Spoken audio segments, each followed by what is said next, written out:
The Madman! Rogue gets some very, very fun toys, which I'm sure are gonna make for some extremely hilarious decks. Pogo Hopper, 1 star.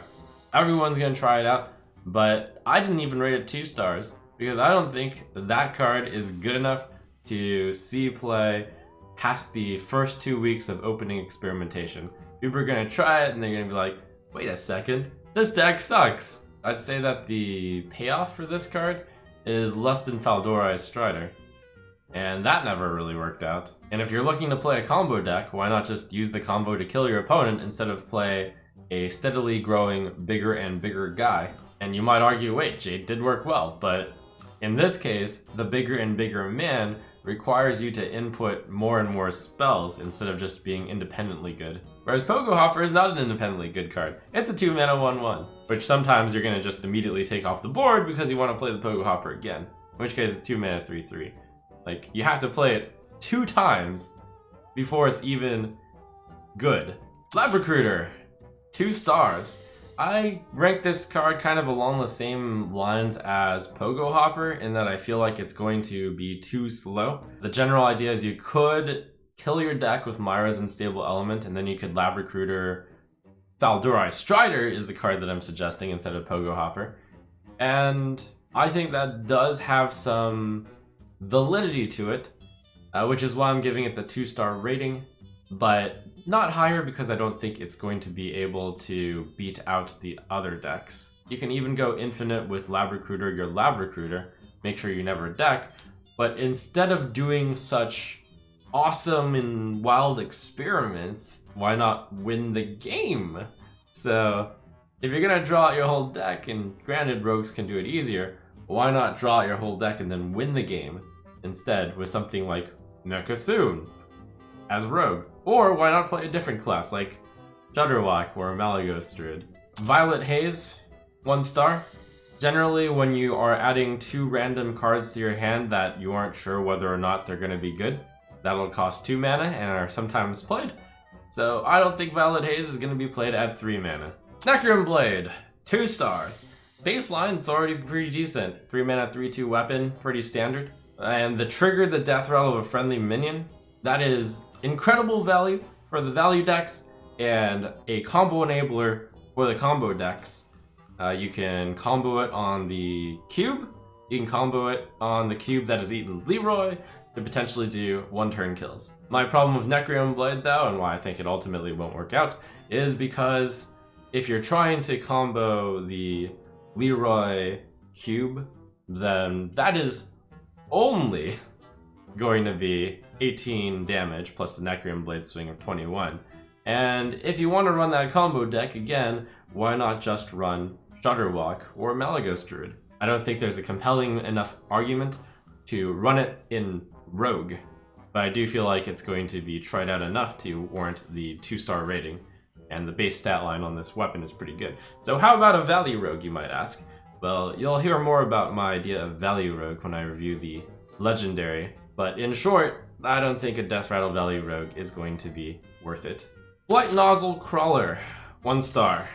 Vilespine Slayer, except it's slow with the Death Rattle, and while it can be activated with Necron Blade, we're looking towards this value rogue deck, which I don't think is going to work at all. In short, just run Vilespine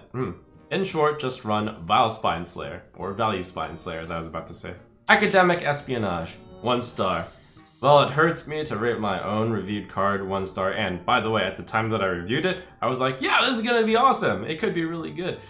On seeing how all the other cards are here, and how I don't think there's gonna be aggressive enough cards to punish the combo decks, I don't think this is going to work out. And while this has some high roll potential when you prep it out, I don't think the high roll potential is high enough. So the idea of Academic Espionage is you're getting incredible amounts of value, but it's delayed because it is 4 mana do nothing ultimately. Now you get a payoff later on, but you don't know how big of the payoff is because the opponent's cards could be bad, and then herein comes the problem with a value rogue deck as well. The reason why value rogue doesn't work is much the same reason as why value most everything doesn't work, but value rogue in particular has had so many years to be good and hasn't worked out. Miracle Rogue is as close to a value deck as you can get, and you would argue maybe Academic Espionage fits in there. And that would be kind of fair, but I looked into it and it's like, instead of just putting Academic Espionage in Miracle Rogue, where you might get the prep Espionage off at 1 mana, is the payoff of that really worth it, or do you simply use the card draw to guarantee yourself drawing good cards? You could also play Myra's Unstable Element and then use Academic Espionage to not fatigue afterwards. But I'm not seeing it. Because if you're going to draw out your entire deck that fast, that implies that you're playing a deck that will get into the late game. But if you're going to play a deck that will get into the late game, you just get defeated by Malygos Druid and Shudderwock, while still retaining all of the weaknesses that Shudderwock and Malygos Druid have, which is to aggro. So why not just play Malygos Druid and Shudderwock? So basically what I'm saying is that value decks got completely outclassed by these combo decks, because not only are both decks still at least some amount weak against aggro, combo decks beat value decks, combo decks beat control decks even sometimes beat value decks. And a Test Greymane deck is also a value deck, and I don't believe that Academic Espionage is enough to boost this pickpocket type of rogue to anywhere near a good amount of status. And you can kind of tell how good an Academic Espionage deck might be, and a Lab Recruiter deck, and a Pogo Hopper deck might be, based off of Test Greymane already, because Pickpocket Rogue was tried in the present meta, and it's a spectacular failure. And I don't believe these cards are going to make it a success. Myra Spring, great battle cry. 1 star. Clearly very good in a value rogue deck, but I think I've established that I don't believe that a value rogue deck is good. Not only in the upcoming meta, but also just in general. I don't think Myra Rotspring would be enough to push a value rogue deck, which has never worked out in any meta. Praised Chemist, 1 star. This is a card that could fit into an already existing deck, so I had to give it special thought. Odd Rogue could use this card, but the problem is you're competing with Fungalmancer, which doesn't require the combo. You're competing with Vilespine Slayer, where the combo gives you an Assassinate, a 5-mana spell, instead of a Cold Blood, a 1-mana spell, and you're competing with Scalebane, which is +1/+1 stats and +3 attack every turn. And I don't think Crazed Chemist beats out those cards, and therefore does not make the cut into Oddrogue. Necrim Vial, 1 star. Just like Necrim Blade, except Necrim Blade is better than Necrim Vial, pretty much. With the Necrim Vial, you have the option of perhaps prepping the Vial onto your Cube, onto your Leroy. You can even combo that with the Necrim Blade for a combo wombo, kill your opponent dead with the 5, with a 6 Leroy Jenkins, and that's actually a 1-turn kill. But here's the problem.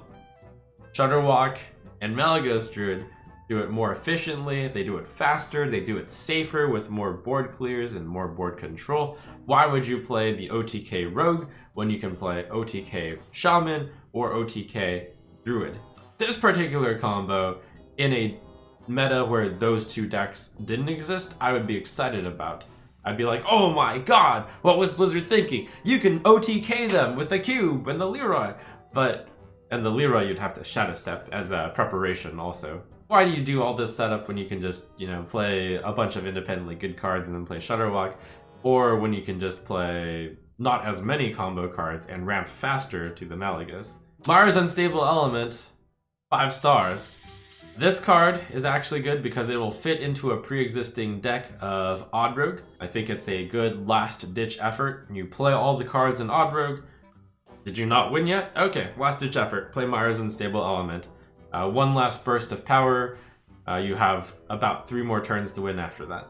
Just like Divine Favor, except this one is a guaranteed draw of 10 cards in that deck pretty much when you draw it. And if for some reason I was wrong on the wombo combo of Lab Recruiter and Academic Espionage and all that stuff, Myra's Unstable Element does work well with Academic Espionage if such a deck were to be created. So looking at the broad overview of Rogue, they end up getting a bunch of weak cards in my opinion, because those cards and those decks that will be created by them are outclassed by Shudderwock and by Malygos Druid. So the OTK that is possible for Rogue is outclassed by the current OTKs, and the value Rogue decks are outclassed by the OTK decks, as well as perhaps some control decks. And before you say something along the lines of, because I know there will be a lot of people, and I keep reading this feedback, Trump doesn't think of all the new decks that can be created due to these new cards. Obviously I do. I know that you can make a Death Rattle Rogue deck. It looks like it has a bunch of synergy together, right? I've made a bunch of those decks before, and I will make the deck in the upcoming meta just to see how it is. But here's where you make the guess that, no, I looked at it and Valley Rogue deck has not worked in the last 3 years. Why is that? Because they consistently get beat by aggro and control and combo. Combo has never been stronger than it has now, so instead of getting value, you could just kill your opponent. In fact, if you're taking your time getting value, you just get killed by your opponent. I do consider all of these things, and the reason why they're getting 1 stars or 2 stars is not because they don't fit into present decks right now, it's because they aren't strong enough to push a new deck to beat the current decks, in my opinion.